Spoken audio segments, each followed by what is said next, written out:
Hi, I'm with Matt Baker today. He's a whole of market FCA regulated insurance broker. So Matt, one of the most commonly asked questions is, why do I need to put my policy in trust? What does that mean? Yeah, it's definitely a common question, to be fair. So many times when I'm out there reviewing, clients' insurance documents, often or not, the policy isn't in trust. Now, if you don't know what that means, a trust is basically a place where it gets ring fenced, the policy gets ring fenced against any potential inheritance tax of 40%.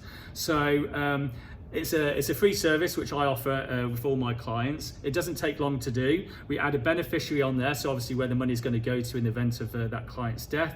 And it's a very efficient, tax efficient way of doing it. There's no reason why other insurance brokers shouldn't do it. So I would always recommend highly to get your policy into trust, just to ring fence against any inheritance tax.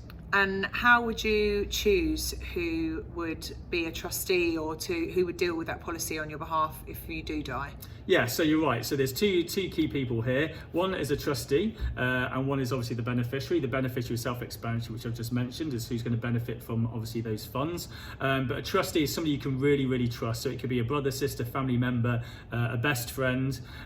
So that means in the event of your death, that policy could be administered, but via that person very effectively. So you need somebody you can rely on. So could the trustee get access to the funds, or does it have to be given to the beneficiary?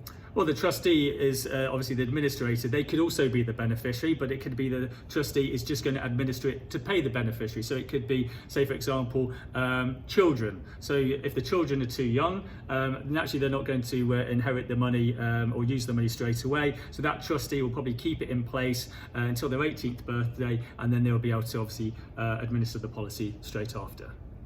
Brilliant, thank you. No worries.